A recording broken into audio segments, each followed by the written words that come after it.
셀트리온 금요일 플러스 1.50% 상승세, 제약은 플러스 1.26% 상승세를 보입니다. 금요일 장이 시작하자마자 바로 유플라이마가 미국의 3대 PBM 중에 한 곳에 등재가 완료됐다는 공지사항을 발표를 했습니다. 지난번 진펜트라에 이어서 두 번째로 미국의 3대 대형 PBM 중에 한 군데에 등재를 했다는 소식인데요. 이에 따라서 강세로 마감이 되었습니다.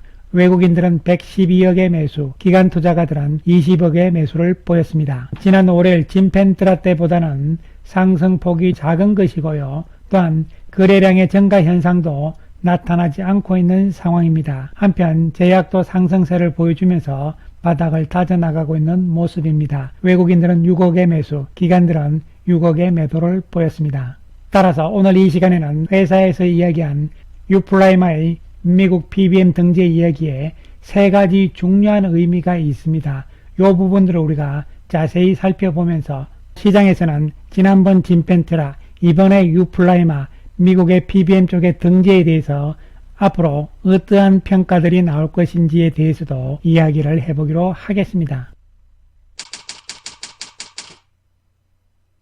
회사 측에서 발표한 유플라이마의 PBM 계약 관련 업데이트 내용인데요. 이번에도 공지사항으로 발표를 했습니다. 유플라이마에 대해서도 해당 PBM과 등재 계약을 성공적으로 완료를 했고, 보다 상세한 내용은 업체와의 협의를 거쳐서 차후 보도자료 등의 방식으로 다시 알리겠습니다. 이렇게 이야기를 하면서요, 구체적인 이야기를 하기 시작을 합니다. 3대 PBM 중 한 곳과 진펜트라의 사보험 처방집 등재 계약을 체결 완료를 했고, 이번에는 유플라이마의 처방집 등재 계약도 함께 체결을 했다. 이렇게 되어 있습니다. 여기까지의 문맥을 봤을 때는 진펜트라와 유플라이마가 등재가 된 곳이 같은 PBM일 가능성이다, 이런 측면으로 추측을 해볼 수가 있겠습니다. 어쨌든 구체적인 내용은 다음에 밝히기로 한 것이고요. 그 다음에 작년에 옵텀 RX하고 유플라이마는 공보험 쪽의 처방집에 등재가 되었습니다. 그리고 이번에 3대 대형 PBM과 체결한 두 번째 등재 계약이다. 그리고 유플라이마는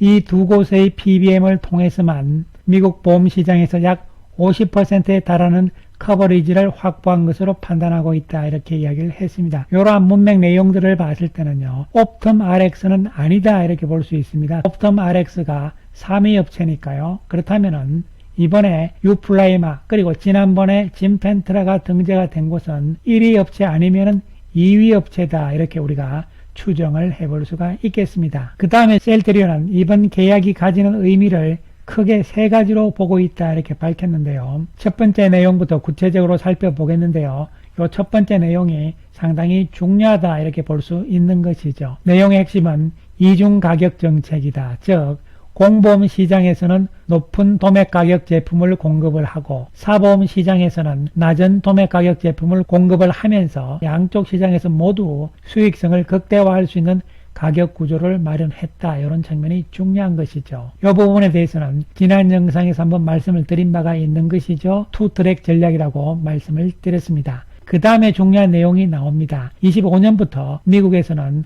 IRA 법안이 적용될 예정이잖아요. 그런데 이 인플레이션 감축 법안 적용 이후에는요, 연간 환자 부담금 $2,000 이상의 의약품은 초과 부담분의 60%를 보험회사에서 지급을 해야 됩니다. 그렇기 때문에 보험회사 입장에서는 약품의 가격이 $2,000 이상 되면은 자기들이 부담을 많이 해야 되잖아요. 그렇기 때문에 리베이트가 작으면서 가격이 낮은 제품에 대한 시장 선호도가 크게 높아질 것으로 전망을 하는 것이죠. 이에 따라서 셀트리온은 이 제도에 발맞춰서 점유율이 높은 대형 PBM에 대해서는 리베이트가 낮은 저가 제품을 신속히 등재를 했다, 이렇게 이야기를 하는 것이죠. 유플라이마의 이중가격 정책 또한 잘한 것이다, 이렇게 볼 수가 있는 것이죠. 점유율이 높은 대형 PBM 쪽에 낮은 가격의 제품을 등재를 해서 공급을 하지만 그만큼 수익성 측면에서도 확보가 된다는 이야기잖아요. 그 이야기는 PBM 쪽에서 작년과는 달리 리베이트를 낮췄다, 이렇게 볼 수가 있는 것이죠. 그래서 제약회사 입장에서도 수익이 날 수 있도록 구조를 만들었다, 이렇게 보시면 되는 것이죠. 유플라이마는 확실하게 이제 하반기부터는 달라질 것이라는 측면으로 접근을 할 수가 있겠습니다. 그 다음으로 두 번째 의미를 보시면요. 미국의 IBD 처방 의사들을 대상으로 해서 짐펜트라와 유플라이마를 함께 묶어서 패키지로 영업할 수 있는 이상적인 여건을 마련했다. 이렇게 이야기를 한 것이죠. 여기서 중요한 것은요. IBD 쪽에서는요. 짐펜트라와 유플라이마 다 적응증이 되는데 짐펜트라는 신약이고 유플라이마는 바이오시밀러라는 것이죠. 그리고 여기에다가 스텔라라 바이오시밀러까지 포함을 하게 되면은 IBD 쪽에서 이제 짐펜트라 신약 하나 그리고 바이오시밀러 유플라이마와 스텔라라 향후에는 요 세 가지 제품으로 해가지고 미국의 IBD 쪽에 강력한 포트폴리오다 이렇게 볼 수가 있는 것이죠. 이렇게 되면 서로서로 시너지 효과가 있기 때문에 좋다 이렇게 보시면 되는 것이죠. 그 다음 세 번째 의미는요. 유플라이마의 또 다른 적응증이 있죠. 류마티스 관절염이 있습니다. 사보험 쪽에 PBM이 등재가 되면서 류마티스 관절염 시장 쪽에서도 든든한 교두보다 이런 이야기가 되는 것이죠. 휴미라가 미국에서 점유하고 있는 모든 시장을 커버를 하겠다 이렇게 되는 것이죠. 이렇게 세 가지 중요한 의미가 있고요. 그 다음으로 보는 것은요. 셀트리온은 남은 한 곳의 대형 PBM을 비롯해서 중소형 PBM들과 빠르게 계약을 추진을 해서 미국에서 퀀텀 점프를 이뤄내기 위한 모든 준비를 상반기 안에 마칠 계획이다. 요게 의미가 있는 것이죠. 본격적인 매출액은 하반기부터 시작이다 이런 측면으로 접근이 되는 것이죠. 하반기부터는 본격적으로 짐펜트라, 유플라이마, 베거젤마 모두 다 의미 있는 매출 성과가 나올 수 있도록 최선을 다하겠다는 이야기죠. 의미가 있는 것이죠. 이에 따라서 유플라이마는 미국 시장에서의 투트랙 전략이라고 말씀을 드렸는데요. 공보험 쪽에서는 고가 버전, 사보험 쪽에서는 저가 버전 이렇게 되면서 사보험 쪽에 3대 PBM 중에 한 곳에 등재가 완료가 된 것이죠. 이렇게 됨으로 인해 가지고 이제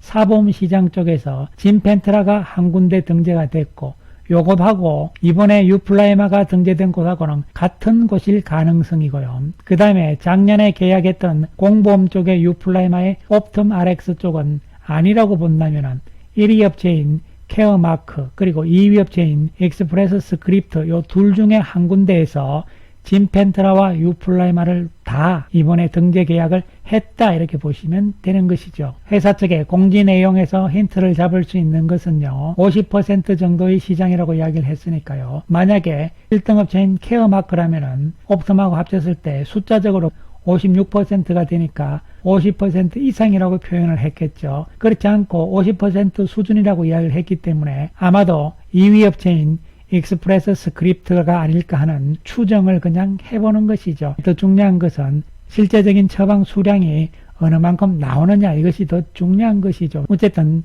신약인 짐펜트라 그리고 유플라이마 회사에서 계획했던 대로 차곡차곡 잘 진행이 되고 있다 긍정적으로 평가를 할 수가 있겠습니다. 이제 남은 것은 실적이 어떻게 나오느냐 이런 부분인데요. 가장 최근인 주총에서 밝혔듯이 이러한 수치들이 가능성이 한층 높아지고 있는 것이죠. 어찌 보면요. 짐펜트라와 유플라이마에 따라서는 회사에서 예상한 수치보다 더 높은 수치가 나올 수도 있다는 측면도 한편으로는 생각을 해볼 수 있는데요. 물론 하반기 가서 매출의 추이를 보면은 알 수가 있는 것이죠. 그렇다면 이제 주가의 움직임이 나타나야 되는데요. 그러기 위해서는 시장에서 어떻게 평가를 하느냐가 중요한 것이죠. 짐펜트라와 유플라이마에 대한 대형 PBM 등재 소식이 이번 주에 나왔습니다. 그렇게 됨으로 인해 가지고 시장에서 보고서들도 이제 바뀌어야 되겠죠. 지난주에 4월 보고서가 처음으로 키움증권에서 나오면서 4월 9일 시점은 짐펜트라가 대형 PBM에 등재가 됐다고 발표가 된 이유니까요. 그 이후 바로 키움증권은 목표 가격을 19만원에서 22만원으로 상향을 한 것이죠. 지난 3월 달에 발표를 했던 보고서들이 이제 업데이트가 필요한 것이죠. 그래서 현재 시장의 컨센서스는 적정 주가가 22만 3,636원으로 되어 있는데요. 하지만 적정 주가는 앞으로 증권사들의 보고서가 나오면서 목표 주가가 상향될 가능성이 높습니다. 그렇게 돼주면서 시장의 분위기도 바뀌는 과정으로 나올 가능성이다 이렇게 볼 수 있는데 특히 5월 10일 전후에서 셀트리온의 1분기 실적이 발표되는 시점 이런 시점이 중요한 시점이 아닐까 생각을 해보는데요. 물론 그보다 조금 더 빨리 시장의 분위기가 바뀔 수도 있는 것이죠. 어쨌든 그러한 측면으로 나름대로 스케줄을 생각을 하면서 시장의 분위기를 보자는 말씀 드리겠습니다. 자, 그럼 이번 주 셀트리온의 수급 상황을 살펴보면요. 외국인들의 움직임을 보면 월요일날은 진펜트라의 PBM 이야기로 334억의 매수를 했던 외국인들이고 유플라이마의 PBM 등재 이야기에서는 112억 매수를 했습니다. 진펜트라 때보다는 작은 규모다 이렇게 볼 수 있는 것이죠. 이번 한 주 동안 외국인들은 239억의 매수 우위를 보였습니다. 그리고 기관들도 매수 우위인데 특히 연기금 쪽에 매수가 들어오고 있는 상황이죠.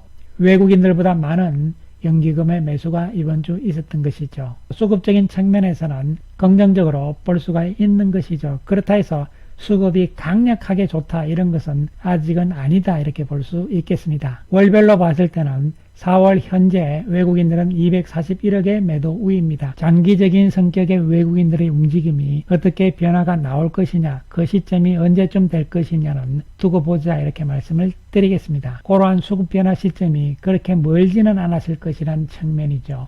5월 초에 셀트리온이 1분기 실적을 발표를 하는 시점, 그런 시점에서 변곡점이 될 가능성 예상을 하면서요. 4월에는 거래량이 늘지 않는 이상 박스권 움직임이 조금 더 이어질 가능성이라고 볼 수가 있습니다.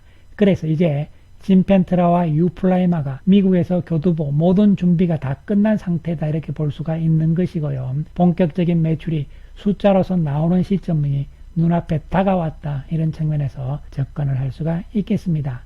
감사합니다.